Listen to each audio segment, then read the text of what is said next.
Hopkins, your on-air producer, and today we are talking with Colorado Workforce Development Council. We're actually having our monthly check-in with them, but before we get to our guests in studio, I would like to ask our audience out there to please log on to cobrt.com, check out our events page, and while you're there, sign up for our View from the Top event that will be taking place Monday, August 20th at 11 a.m. at CU South Denver.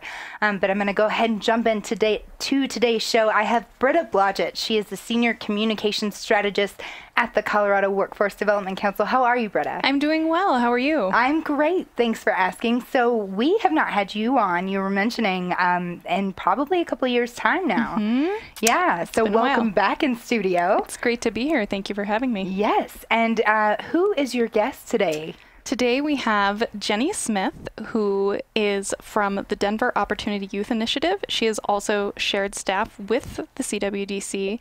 And the reason that we have invited her here today to talk to us is because she's also the chair of the State Youth Council. And there's a lot of great energy going on with the State Youth Council right now. And we're really excited about the momentum that they're building. Cool. Yeah, happy to be here. Yes, happy to have you in. So I think first we wanted to get some clarity around what is the State Youth Council, Jenny? Sure, that's a great question. So the State Youth Council actually sits within the Workforce Development Council. We are a subcommittee that brings together state and local government entities, community-based organizations, businesses, school districts, and most importantly, young adults to figure out how we can influence policies and practices at the local level so that we can increase pathways for our young adults to get into career opportunities and make livable wages. Awesome. So we know that the CWDC, as it's so lovingly called, you guys do more of the work dealing with employment and government entities, right? And so you're more focused on getting the youth involved. Is that right? Right, correct. So I think that Jenny is working with a very kind of specific subset, and the CWDC is really working with all people who are, trying to ensure career pathways for all Coloradans and ensuring that businesses have access to the talent they need. And so Jenny's work with the Denver Opportunity Youth Initiative and the State Youth Council really focuses in on young adults and youth. Correct. Cool. Yeah. So what are some of the strategies that the State Youth Council is currently employing to move your work forward? Sure. I think I should start by defining what we consider young people. Mm-hmm. So young people, according to the State Youth Council, is 16 to 24-year-olds. So they can be your high school student or maybe even somebody who's out of high school, graduated, or even a college graduate. So it's a broad spectrum. So our strategies for this next year are to really focus in on increasing work-based learning opportunities. So that would include internships, apprenticeships, on-the-job trainings, how we might be able to leverage our business partners to create on-ramps into those. We are also focused on building a coalition of young leaders across the state to make sure that their voice is heard in the work that we do, because we think that's very important. When we look at statistics in our work-based learning and apprenticeship programs nationally and in the state of Colorado, they're not always inclusive of our diverse populations, our young adults of color, our low-income young adults. So we really want to bridge those pathways and make sure they're accessible to all of our young adults. We have, as in the United States, over 4.6 million young adults that are disconnected from school or work. In Colorado, we have 65,000. So how can we train and get these young adults into livable wage jobs? And it's an important aspect that we all need to focus on to keep our economy strong. I think businesses are feeling the need for a talented workforce, and we've heard over and over again that they're not able to fill those in-demand positions that they have available. So we have an untapped talent pool that we can really focus on and invest in to get them to that next level and get businesses the talent that they need. Great. And why is it that the youth voice is important in this? Yeah, that's a great question too. I heard earlier, I think it was on a podcast or something, that people are governed by their habits, their fears, and opinions of others. So how can we start developing our young people and telling them that they can make a change and that they have greatness within them, and they can be a catalyst to really create change in our communities. And we've found that today's young people are uniquely positioned to address our economic challenges. And if given a chance, they can really rise to that occasion. So as a community, I think it's our responsibility to invest in these young people and give them the platforms to be able to be a voice for their peers and make this movement forward. I would wholeheartedly agree with that. I think one of the movements that we've seen a lot of people complain about is the education. Right now, the way that education is given to students is this: you have to have 4 years of math, right? That's one of the big things that we're seeing trouble with, is that you've got 12 years of the same type of academic learning, but going younger and deciding, finding a niche for where you would like to end up in the market later on is, I think, a big thing that we're trying to work on, right? Mm-hmm. Yeah, definitely. And I think, too, that also speaks to competency-based education and hiring, too, that some positions that maybe traditionally have asked for a specific education requirement, you might not need that. Maybe there are other competencies that could be learned through work-based learning or other avenues that would still provide someone with great experience and would make them a good fit for a position. Yeah, Definitely. Are there things that have surprised you so far in this work? How long have you been chairing the State Youth Council now? Yeah, since November of last year. Mm-hmm. Yeah. So not quite a year. Yeah, not quite a year. I think what surprised me is the passion and the energy that our young people can bring to really make a difference and lead some of these efforts. We've had some amazing young people participate on the State Youth Council and in our focus groups, and the ideas and the energy that they bring is good and refreshing, and something I think that we need. I think as adults, we mean well and we think we know what's best for young people, but they're experts in their own lives and really can have us think differently about some of the things that we're doing to engage them. So just their perspective that they bring is refreshing. Are there any solid, any examples that really stood out for you? Was there a certain person's story maybe that really struck with you? Yeah, lots of stories, and I think we'll hear from some young people later today about their own individual stories. But we had a young person, Alex, who was on the State Youth Council, and she was really in charge of the logistics, setting up the meetings, and really spearheaded revamping our State Youth Council website and getting everybody kind of engaged. Our young people created the process and application for other young folks to get involved. They set up the interviews. They selected the candidates. So they really took the lead on some of those things, which is awesome. And the experience that they've gained and the perspective that we've gained from them is just amazing. Oh, I would imagine. I had no idea they were that deeply involved. Yeah. Yeah, that's awesome. Yeah.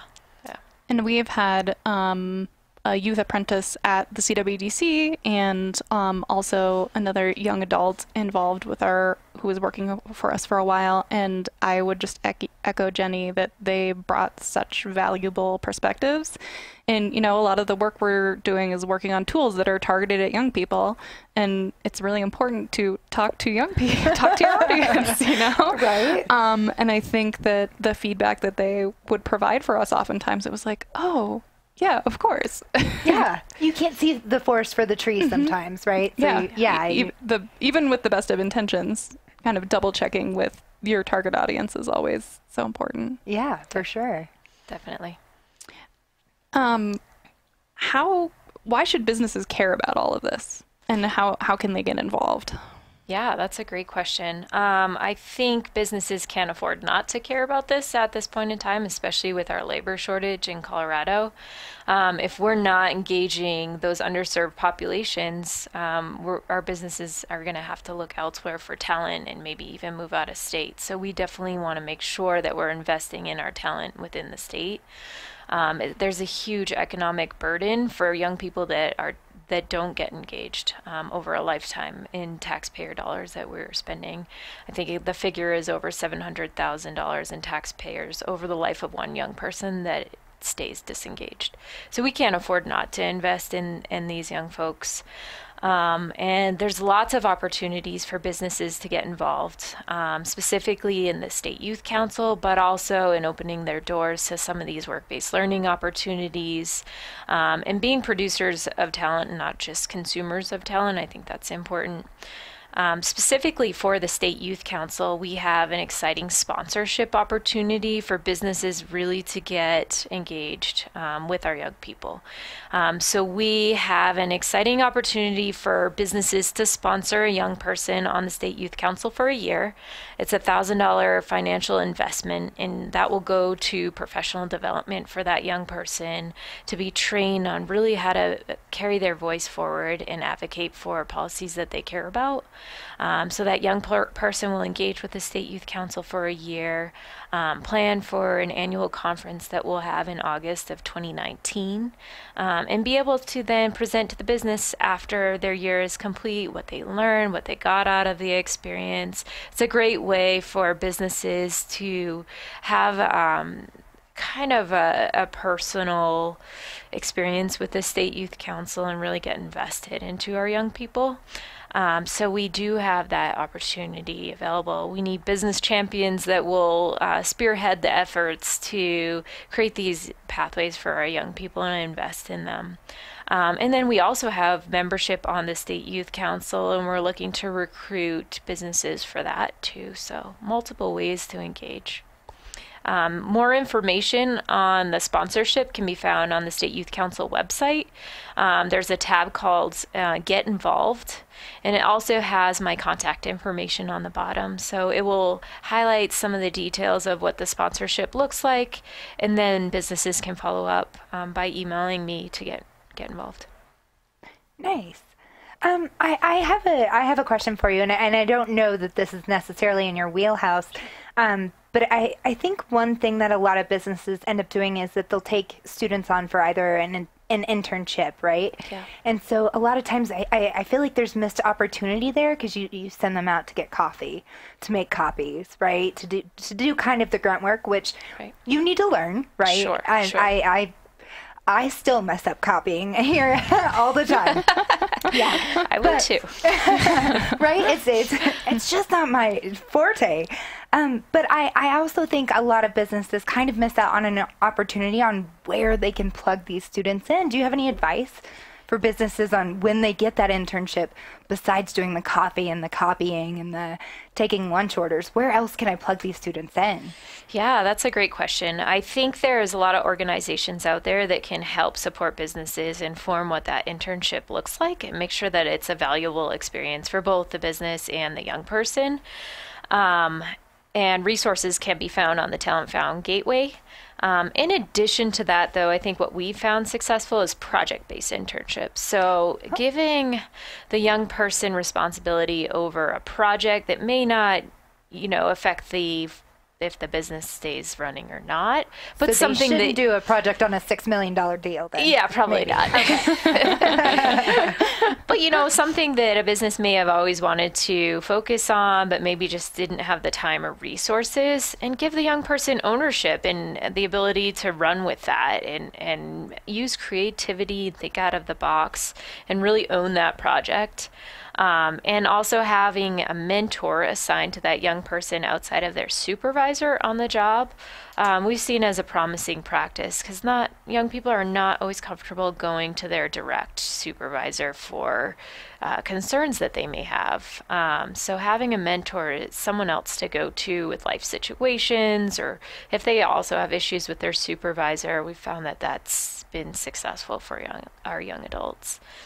And I think even too, just with the young people we've had at the CWDC, you know, when they come in and they're doing well with kind of the projects they've started out with, really talking to them about what they're interested in, because right, people do better when they're working on what they care about. Yeah. And so I feel like we've seen a few people really blossom in areas that maybe that wasn't what they started out working on, but they had interest and were willing to kind of put in the time and effort to build some skills to really add value in another capacity as well.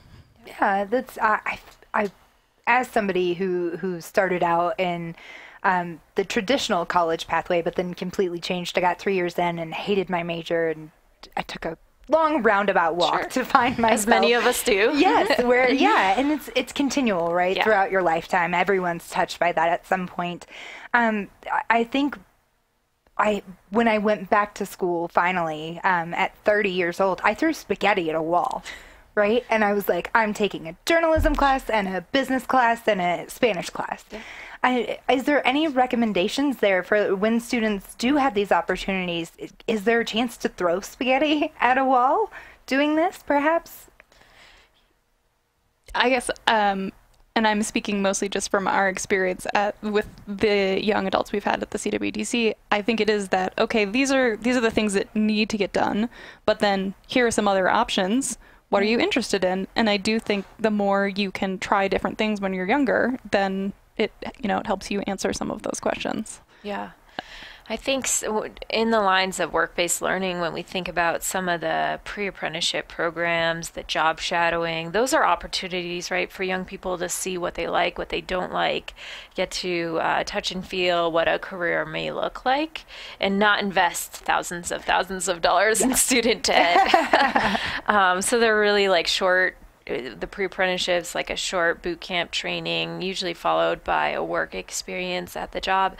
And if they find out they don't like it, that's a win too, right? Because then I'm not going to invest 10 more years in education and time into something that I'm not passionate about. So I think the more that we can give them exposure to different tasks, they'll find what the best fit for themselves are. And if they don't like something and want to go in a different direction, at a young age, I think that's a positive thing. I know I had the opportunity to go attend a part of a day for a healthcare pre-apprenticeship that Jenny has worked on. Yeah. And it was really great to see the people involved that, they were looking at, okay, what is the career that really aligns with my interests and aptitudes? What is the education and training that I need to get there? And then how much money am I going to make when I get there? So they can, the math is very clear then, and you're making a much more informed decision. And just as Jenny said, they get a work experience too, so they get to test it out and see, I like this, I love this, or nope, not for me. Right. And I think for the disengaged youth or the disconnected youth that may not be in livable wage jobs, but still working very hard, maybe 3 or 4 minimum wage jobs or under the table or something like that.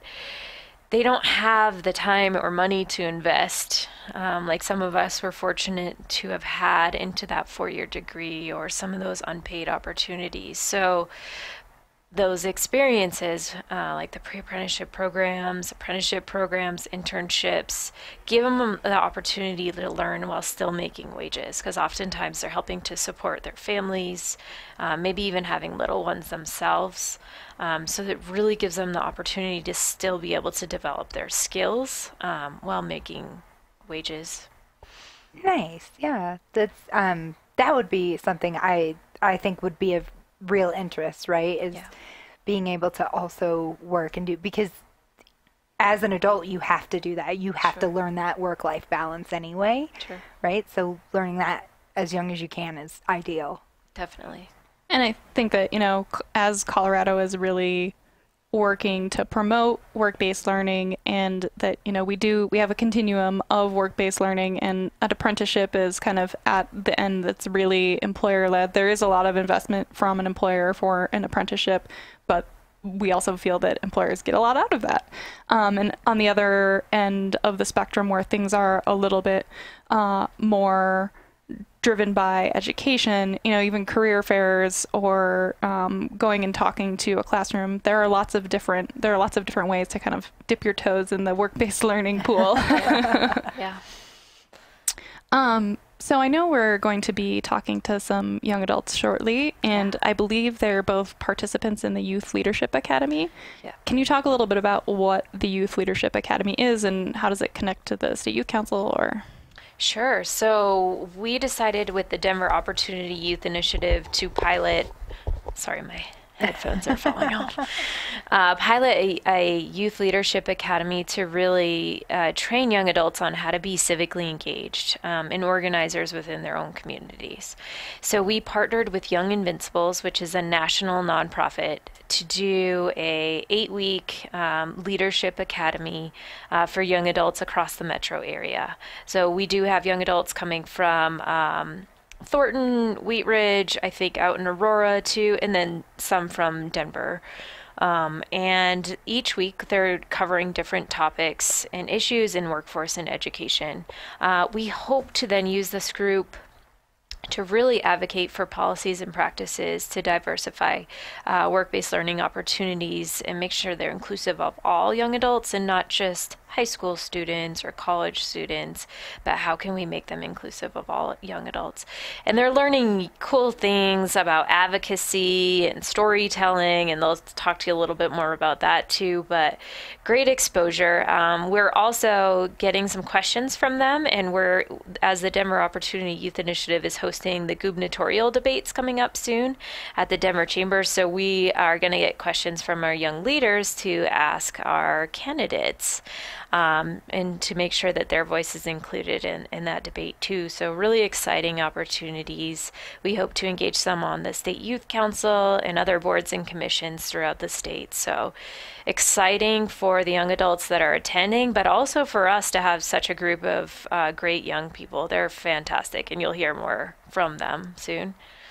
Yeah, that is exciting stuff. I like that you're having them involved in asking questions to the gubernatorial candidates, right? Yeah.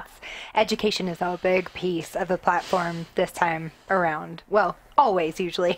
Right. But yeah, I feel like that's playing a bigger role this time around. I know that we are trying to get Colorado schools to be #1 right now, and we're not doing that great just yet, but we're going to get there eventually. So we have a couple minutes here left. I would like to ask you ladies, if you weren't doing what you were doing, what kind of career would you have? Oh, that's a great question. It is a really good question. I didn't mean to catch you off guard, but how about a previous career? Sure. I used to work with horses. Oh, fun. Oh, cool. Yeah. Now, it wasn't just shoveling poo, was it? No, but, that's part of it. I used to help manage a farm. And so the farm management plus training and riding horses, it's slightly different than my current line of work with communications. But that's so cool. That was something I did previously do. Yeah. How about you? And this is really weird that you said that, because my dream has always been to open a nonprofit with horses and young people who may not have a home, and have a place that they can learn work skills, but also I think horses have a therapeutic effect on people. So it's weird that they're connected. See, maybe those are our next jobs, Jenny. There you go. See, aren't you glad I asked, ladies? I do see it, yeah. And you? Oh, me? Oh gosh, I'd be a mermaid if I could. Yes. It's on the list. Good one. Well, thank you so much. We're going to take a quick break here on Connect and Collaborate. Stay with us, like and subscribe our YouTube page while you're here. Find this and other podcasts at cobrt.com/radio-podcast. Look up the Colorado Workforce Development Council, or even just CWDC. You can find all of the past episodes there. And Britta, we will check in with you next month. I'm going to step out for this next segment and let you guys talk with these youth liaisons, or youth academy leadership students that we've got coming in. Sounds good. Great. All right. Thanks. Thank you. Thank you.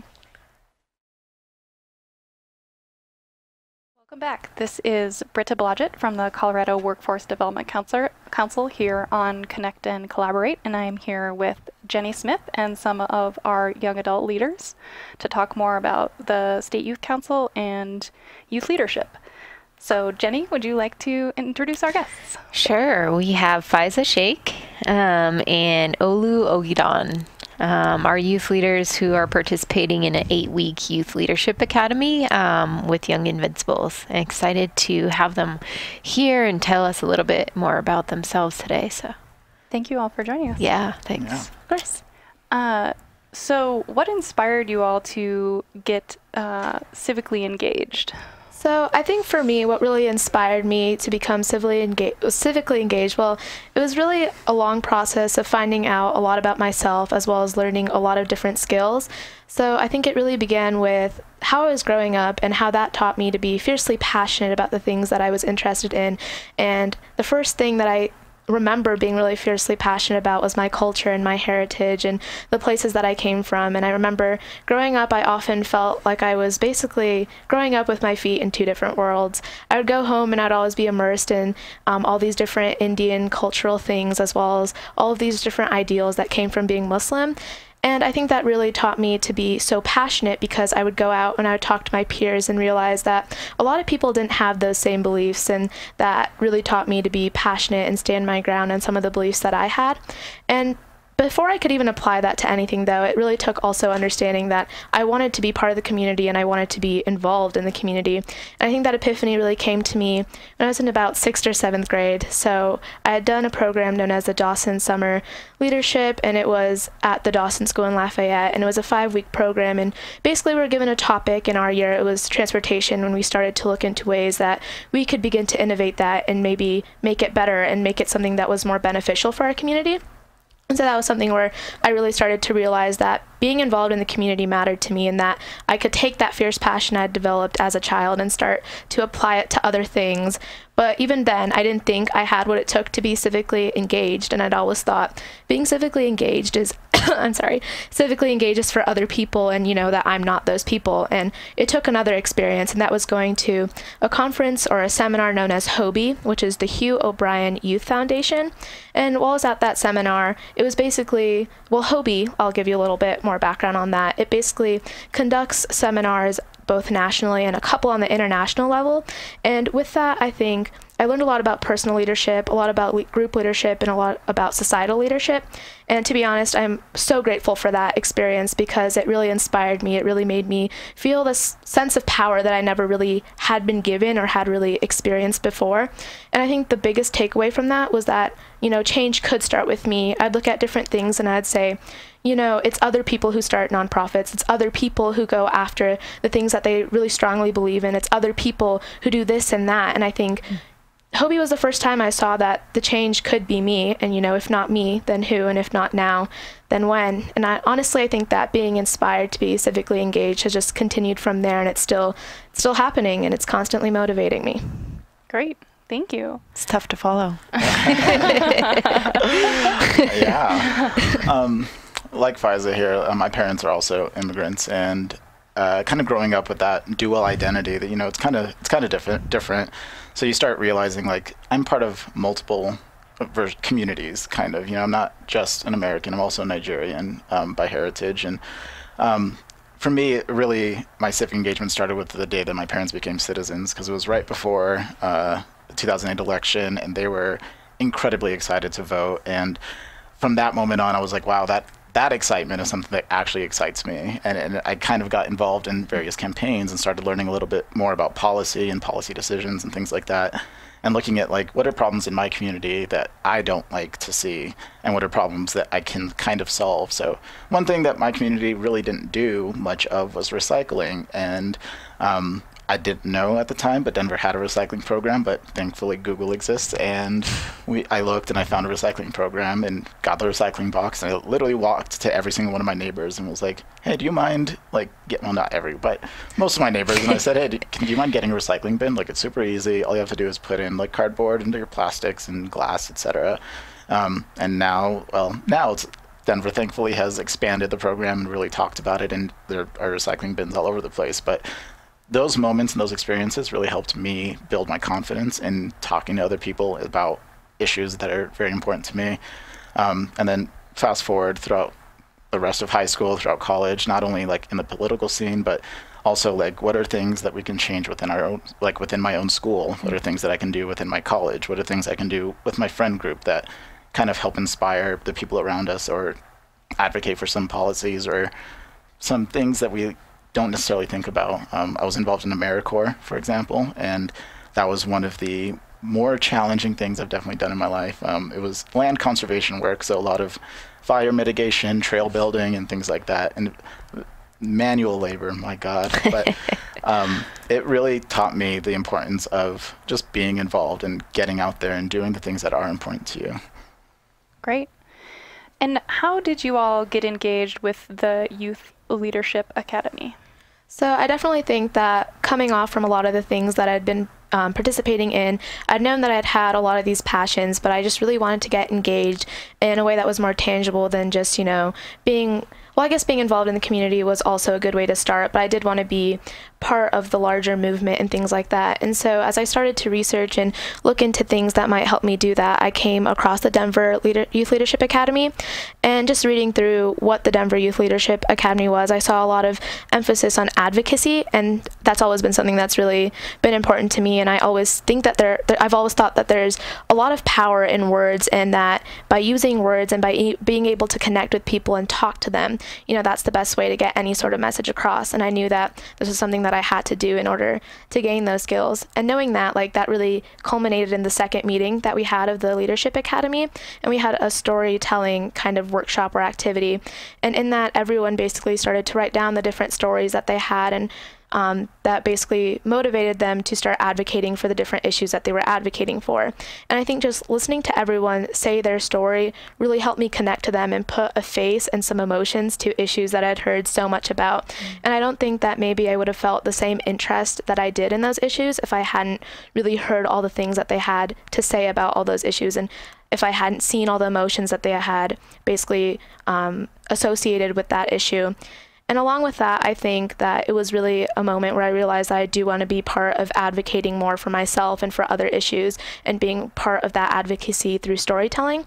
I think another epiphany that I definitely had because of the Youth Leadership Academy was that there are so many different ways to begin to advocate and so many different ways to be involved. And this really came through the very first meeting, actually, and we had an activity where we were given a scenario, and I think some disaster had happened in a community, and you could pick between 4 groups to basically be your approach to approach that disaster that had occurred. And I know that the different approaches involved going to the government who had resources, or going to community organizations, or simply protesting to get awareness. And I know that I remember in that moment, I had picked some sort of, approach, and I had believed that approach is the only way to go about it. But as I heard everyone start to reflect on the strengths and weaknesses of these approaches, I began to realize that, the weaknesses of one were basically made up for by the strengths of the other. And just seeing that really brought me to become so aware of the fact that there are just different ways to go about doing things. And I think the Youth Leadership Academy has definitely been a really powerful experience for me. Yeah, first of all, I'm glad that you brought that first one up, because that really also taught me that, there are different ways of looking at things. But what initially got me interested was my mom. She works for the city of Denver. She got an email. She was like, "Oh my goodness, I know my son. He would love something like this." And she's right.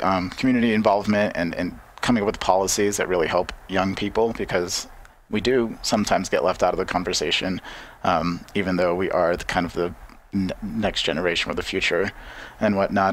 That really, really excited me, and it still excites me. And I love all the things that we really have learned. The storytelling one was very powerful. It was a very good opportunity to really, connect with each other in a different way, but also to kind of learn a better way to tell your story in general. But I think it's been such a positive experience so far, and I'm so grateful that my mom happened to send that my way.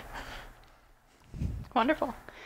And then what issues are both of you currently really interested in, and how are you working to move those forward? So I think that there are definitely a lot of issues that I've started to gain interest in and passion for. And I think a lot of those actually have to do with health. And as someone who's always been interested in science and being a part of public health, one of those major ones has been increasing the accessibility to menstrual hygiene products for women. And just knowing that because so many women don't have access to that, they're starting to face a lot of basically major health complications. And so that's something that I've definitely wanted to advocate more for. And a way that I've started to do that is I actually found out about this nonprofit organization, and it's called Period. And what they do is they package these different products and they send them out to people who may need them. And so what I've wanted to do is start a chapter of that at my high school. And so with school starting up, I hope to do that soon and be able to start advocating for that. And definitely another one that I'm really interested in is food sustainability, and knowing that there are so many people in our community who don't always have access to the proper nutrition and the proper food. And that really allowed me to start working with the Broomfield Fish Youth Advisory Board. So FISH actually stands for Fellowship in Serving Humanity, and they provide a lot of services, but it's mainly providing food to people in the community who might not have access to it. And I think so far I've started volunteering at a lot of their fundraisers and a lot of their events, but in the future I hope to organize and maybe do a lot more research on food sustainability and organize my own food drives so that I can really start advocating for that issue.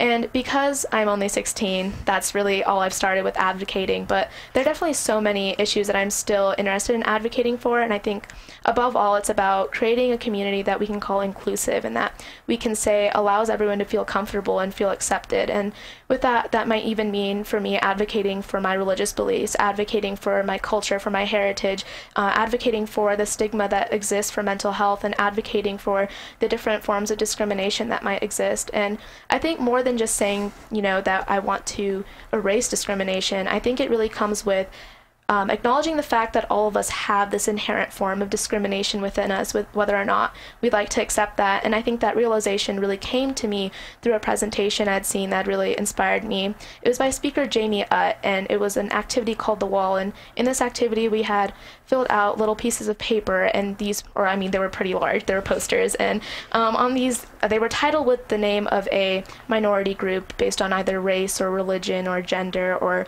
sexuality. And basically what we had to do is write down every single thing that came down to mind as we thought of that group. And basically what we noticed from that is that when we were told we could be uncensored, like the most derogatory of things could come out, and that we had this discrimination. And even reflecting from there, I realized that there's so many things that I'm interested in, such as helping people who are homeless as, something that I'd want to do. But I also realized at the same time, when someone presumably homeless may walk by, that I might not always think that they have the best intentions at heart, and that's definitely a form of discrimination that we need to acknowledge and work as a community and to move past so that we can start to become more inclusive. And I think that can even apply to being more inclusive of youth, because sometimes we can look at younger people and think that they aren't the most mature and they don't know a lot about certain issues that they are ready to advocate for. And I think it really takes an inclusive society and community to start seeing that there's a lot of potential in youth and that a lot can happen with the youth voice and things like that.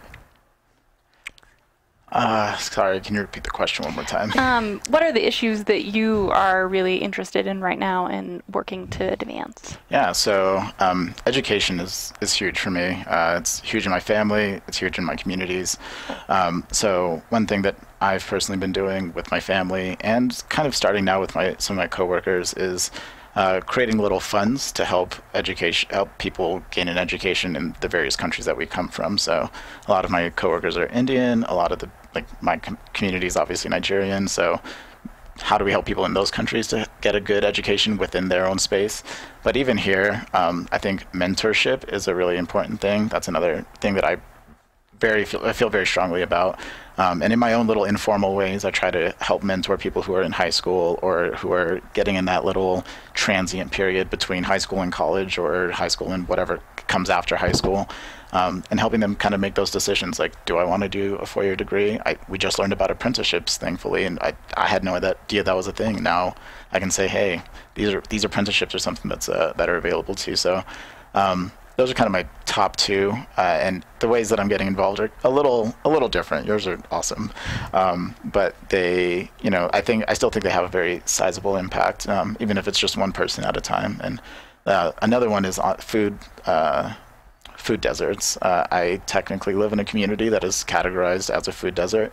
And for the past year or so, I've been coming up with this idea of how to create a community owned grocery store or community owned food bank or something along those lines that'll just kind of give people fresh options to get good food at a good price, and ultimately that kind of creates a nice little economic benefit for the community that it exists. I know there's a community that did it in West Denver, and I'm hoping to connect with them soon to kind of get more ideas on how they went about it, because there's some challenges that I'm realizing as I start typing things out and thinking through things. I'm like, wow, how do you get food to a grocery store? I have no idea. I'm not Walmart, so but thinking through those things and hopefully connecting with other people is kind of how I'm trying to get through that particular thing. It's both. They're exciting issues. I guess I would ask both of you, what would you say to businesses who want to engage youth more, and do you have any suggestions to them? Well, I'd say to businesses that want to start engaging youth to definitely go for it, because I know so many people my age have such strong interests that they want to start getting into right now, and I think it's definitely the perfect opportunity, the perfect stage to start doing that, because as soon as you start with those things, you can really start to develop your thoughts on them, develop your experience with them, and I think that's such an important way to gain experience and start to see your entire career, your entire all of those things start to form and start to see yourself in a place that you've always wanted to see yourself in. And personally for me, there have been some experiences that I've tried to go after, and obviously as someone who's younger, it definitely can get a little harder to approach businesses. It can definitely be a little intimidating, so just I guess trying to make that process a little bit more open and intimidating to young people is really important to me. Yeah, business can definitely, I'll say this, I understand that there are things that you see young people do. Tide Pod Challenge, for example, I still don't understand that. But I do think that looking past that, engaging with stuff like the State Youth Leadership Council or meeting with the Denver Youth Initiative, and things like that, and just talking to youth that are interested in some of the things that these businesses have to offer is a great place to start, because you already have a sample set that is interested in what you have to say, or wants to hear what you have to say, and wants to engage with you as well. And you can kind of start there, and then obviously we'd bring our friends along, we'd bring other people around us along, and that just gives a lot more opportunities to really meet and talk to some of these youth and get some ideas. We should be taken seriously. We should also be mentored and trained in different ways, because ultimately when people start getting a little bit older and whatnot, and we have to take the reins of the business, or we have to take the reins of the country, or whatever magnitude it might be, we want to be as well equipped and well prepared as possible, and there needs to be people who are willing to kind of help us get in that position, because a long time ago that's exactly how it was. A lot of businesses invested heavily in their employees and treated their employees well, and those businesses were able to persist for, who knows, GM's been around for almost 100 years now, but I can't imagine things like that still happening, especially when people start neglecting the voice of the youth, or looking at youth as an opportunity to train, or it doesn't matter your age. If you're serious about it, you should be able to pursue that particular venture. And what else would you say to youth considering getting involved more civically? Well, I would definitely tell them to go for it. And I think especially what it comes down to is realizing that so many of the people that I talk to, and, throughout my time in high school, I noticed that they are passionate about certain things, but they just don't know how to start going about that. And they might have been the same way I was before I decided I wanted to be engaged, thinking that it wasn't possible for them to do anything, and it wasn't possible for them to really start something. But really, I tell them that change can start with you, and if you're really motivated and passionate and you're reaching out to the right people, then it can definitely happen. And if there are things that you're passionate about, you should definitely go for it. And I think with that especially, it's really important to also note that there are a lot of people who I know who are also not quite so passionate about things, or maybe have a slight interest but never really look into it. And I think that maybe I would tell youth to start dropping that sense of apathy, and to start really becoming active and looking into the things that are happening around them, and the things that they can get involved in that might go with all those different interests, because really in the end it becomes a meaningful opportunity. It might be selfish to say, but helping others feel good, helps you feel good too, and so it's always good for everyone too. So always get civically engaged.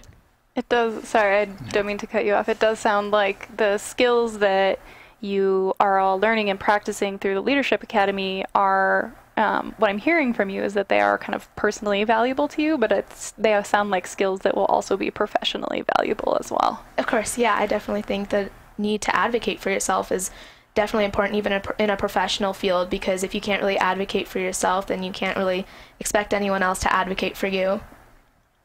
Yeah, I totally agree. I think that it's really, one, definitely educate yourself on what's going on around you. Read the newspaper, it doesn't hurt. That gives you at least a sense of local news of what's going on in your community, in your city, etc. Once you do that, you start realizing things that you kind of care about and kind of follow that thread of interest. You know, like if you see something like, oh, I didn't know my community was a food desert, that kind of bugs me. Oh, well, let's follow that thread of interest and kind of see what conclusion it comes to, or what things can I do? How can I help my community no longer be a food desert? That's very important. And that sense of apathy as well. I think that people, youth especially, should really recognize that there's a lot of opportunity still for us to go and make change in our communities, that there's no reason for us to really feel like we should be held back. Not even just because of age, but lack of knowledge or lack of resources or whatever. The opportunities are there. It's up to us to definitely get up and chase after them for sure. Great, thank you. Jenny, I want to come back to the State Youth Council again, and any additional information you want to share about the council, or ways for youth or ways for business to get involved. Yeah, thanks for circling back around. And something you said about change, if nothing changes, nothing changes, right? So our young people are a powerful catalyst for this change. And I think as a business owner, if you're not sure how to get involved, but you want to be a part of a young person's journey, and help them advocate for the things that they care about, the State Youth Council sponsorship opportunity is a great first step, so that you can really be engaged in that process. So again, any businesses interested in getting involved in the State Youth Council, we do have an exciting opportunity for them to sponsor one of our great young adults, like the two that you've heard from today, for 1 year for their professional development and journey on the State Youth Council for a year. And you can find that information on the State Youth Council website under the Get Involved tab, which will also have my email address, which is jenny.smith@denverchamber.org. So feel free to reach out to me if you want to get engaged and be part of young people's journey. Do you have any other reflections on what you've seen out of the Youth Leadership Academy? Yeah, I think if you give young people the opportunity and the platform to make change, they will rise to that occasion. We have some of the most amazing young people that I've met going through this training, and these two are definitely on the top of the list there. So it's just so inspiring to hear from them and hear their feedback and be involved with the Youth Leadership Academy. And I'm so proud of the young adults that are going through it right now. And I'm just really excited to be just a part of this movement. And I just want to grow it. How can we build a coalition of young people throughout the state of Colorado, and then nationally, how we can really get these young people trained and ready and advocating for policies that they care about and making change at a national level too. So there's so much opportunity there, and just excited to be on for the ride. Great. Do you all have any other last reflections on the Leadership Academy? I think it's just been an amazing experience. Like, I've been able to interact with people that were older than me, that come from so many different places, so many different backgrounds, and I think it's just been such an experience to interact with them while also learning about these different opportunities that are ultimately going to help me with my career and other things and that I'm going to be doing in my life. Yeah, I'll have to echo that too. It's been so cool to sit in a room with people that are interested in the same things that I'm interested in, and bounce ideas off of each other and meet each other and help each other in a lot of different ways and kind of grow and go through this journey together. I have really enjoyed it. Great. Thank you all for joining us today. It was really wonderful to learn more about your experiences and the exciting things happening with the State Youth Council and youth in Colorado. Thanks. Thanks for having us. Thank you.